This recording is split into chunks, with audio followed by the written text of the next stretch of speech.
What up, y'all? It's your boy Spiff, and I'm back again with another video, man. Make sure you like, comment, share, and browse. And if you're new to the channel, subscribe. You feel me? All right, this video, I want to touch a little bit on why I keep going through thermostats on my Pentastar V6, and I don't hear a lot of people complaining about that, but I see some, like in the different chat groups and other stuff like that. It's like very few, and I actually did a little bit of research and I found a little bit of what that may be. But once again, I'm about to change my thermostat. And it's starting to look like that's gonna be a habit at least 2 to 3 times a year. So let's get into the video. It's not all of them, it's like a select few.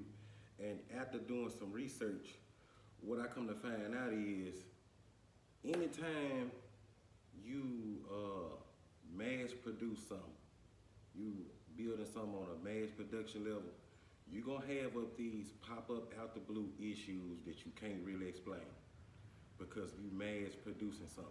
And you see that on any level, whether it's cars, appliances, stuff like refrigerators, TVs. That's why you see some TVs, same name brand, same exact model, some TVs last longer than others. Because anytime you mass produce something, you're gonna have these pop-up out the blue issue. That's why you be having all these recalls on these different cars.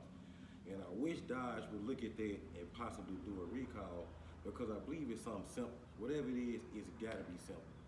Because what's happening is, at least 2 to 3 times a year, my thermostat go out.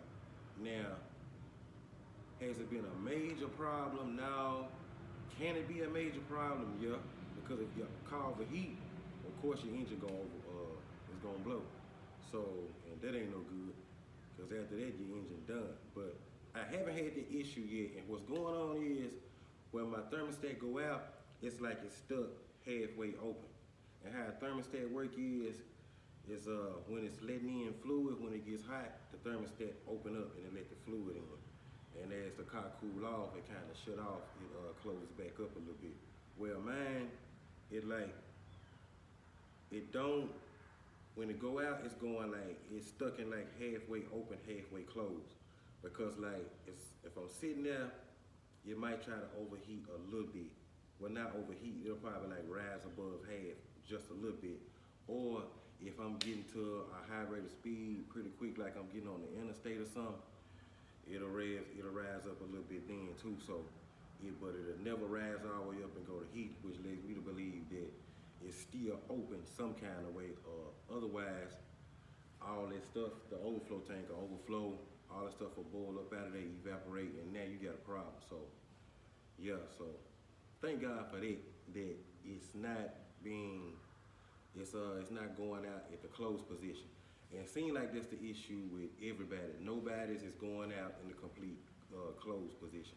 Just having this kind of issue that I know of. All the people I talk to, it's like halfway open. You know what I'm saying? So that's a good thing. But true enough, this is an issue, something Dodge needs to look at. And an issue like this, the best way to resolve it, and I ain't saying it's gonna fix the issue, is to just keep a thermostat on you. Keep an extra thermostat on you, because you never know if something go bad right then and there, or you might need to change it right then and there.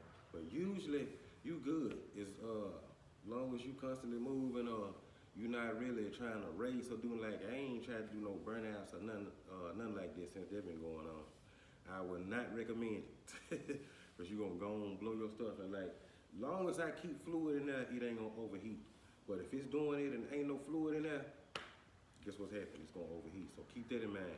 Make sure your fluids is good, all of them, not just your coolant, all of them. So that's what I think the problem is. Like, Dodge don't even know what the issue is. Like I said, it's a mass production issue. Just like with the Hellcat, them blowers. I've seen them blowers go out so many kind of ways other than just shredding. I've seen some just stop. You open them up, they look just perfectly fine. Ain't nothing wrong with them. It just done stop turning, it just stop working or whatever it is. And I done seen some just have a little piece of shards. You know what I'm saying? So Those things is like mass production issue. You never know. You never know. Somebody just gotta look at it. But that's my take on it. So best way to combat that is just to keep a thermostat on you and some engine cooler. Be ready to change it. But number one, make sure your reservoir is full. Okay, so like I said, I done done this several times. I done done it so many times that I can literally do this if I wanted to in less than 10 minutes. But all it is I'm gonna have to take it loose. My air intake loose here, here, and here. Move it out the way. I got two 10mm bolts right there. Let the coolant run out and swap out the thermostats and bolt everything back up. Put this back on and that's it. That's it. I got more than one video on me changing thermostats, man. 180-degree thermostats and 203-degree thermostats. So let's hop right to it. All right, so as you can see, air intake disconnected, and I've disconnected the hose and the thermostat. This is the thermostat right here. Goes right there where the two 10mm bolts at. I always put a rag or a little towel or something right there, try to catch some of that fluid to keep the belt from getting so wet.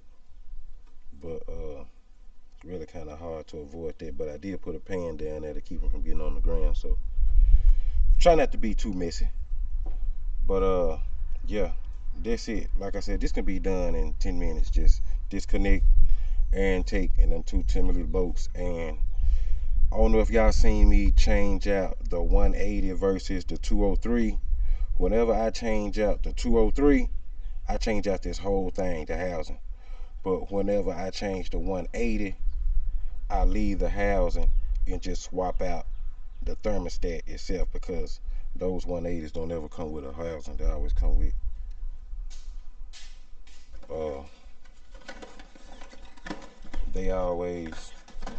come with just a thermostat by itself. Oh, so this the new one. It's the new one right here.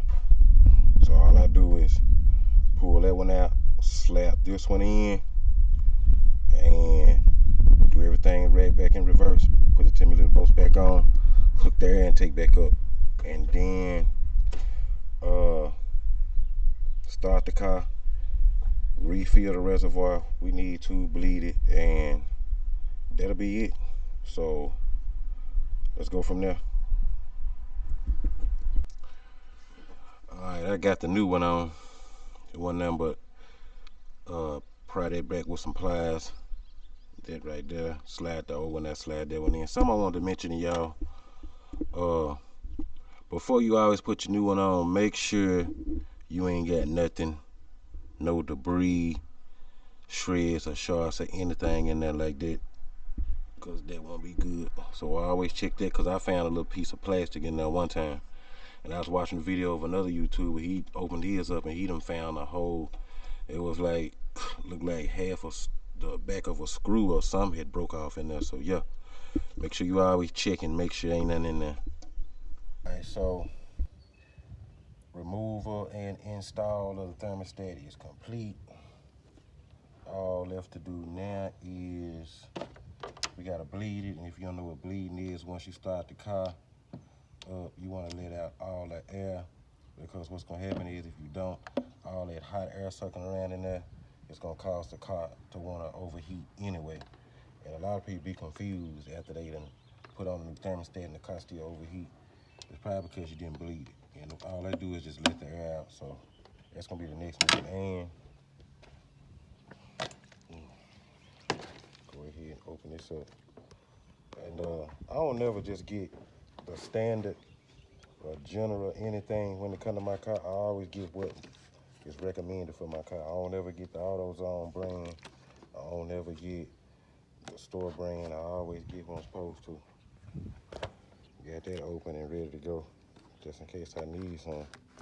But you can tell ain't that much really going in there, because look how full it is. And I drove around most yesterday, and it was almost 90 degrees. And another thing to help keep my car cool is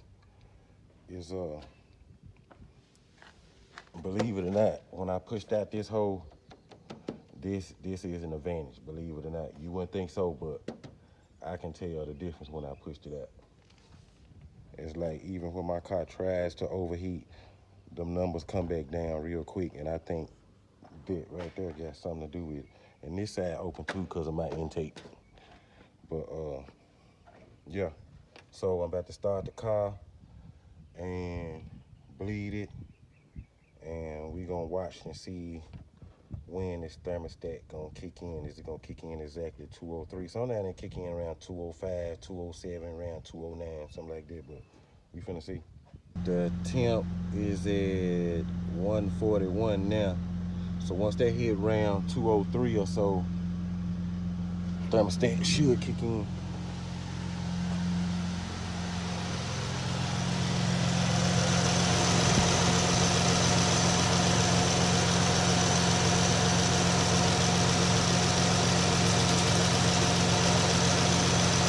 Alright, so it should be good.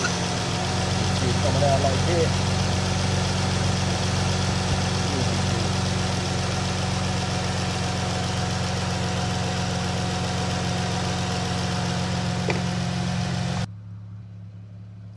So yeah, it look like it's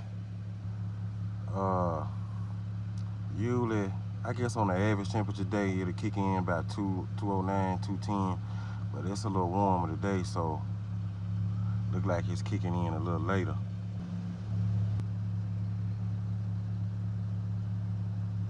Yeah, see, it's going back down now.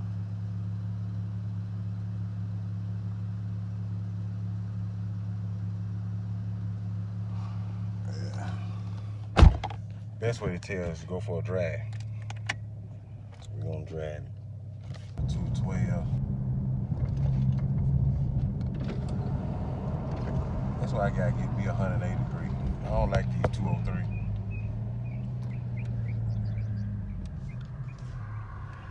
I don't like them one bit.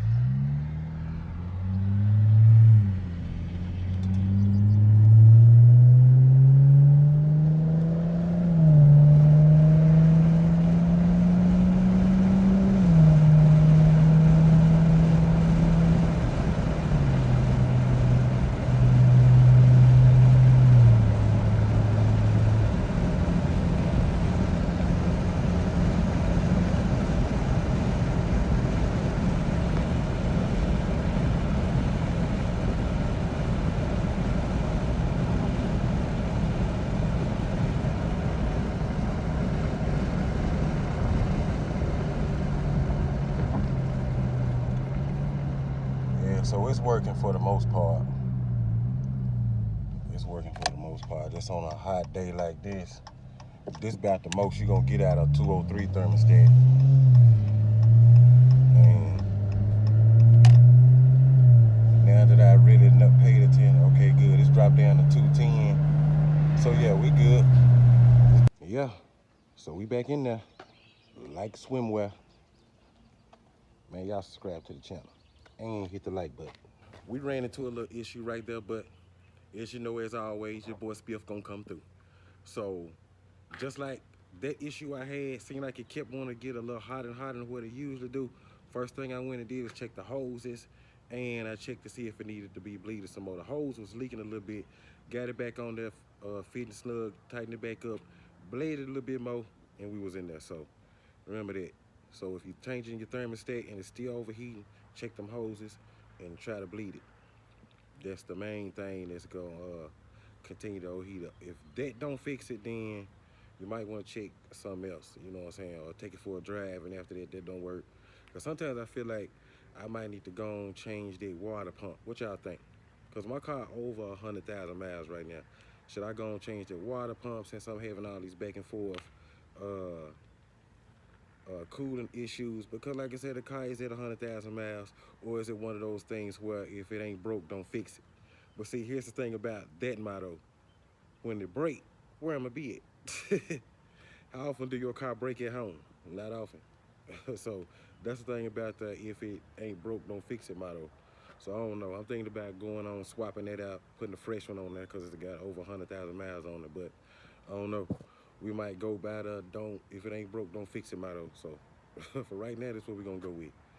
But so like I said, those of y'all who having an issue with the thermostats, you constantly changing them out, maybe 2 or 3 times a year.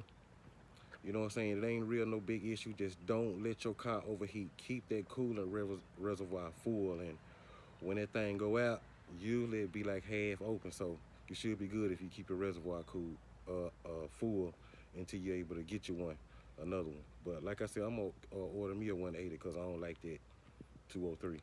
Too much going on. But y'all already know what time it is. Until next time, be great, drive fast, and God bless America.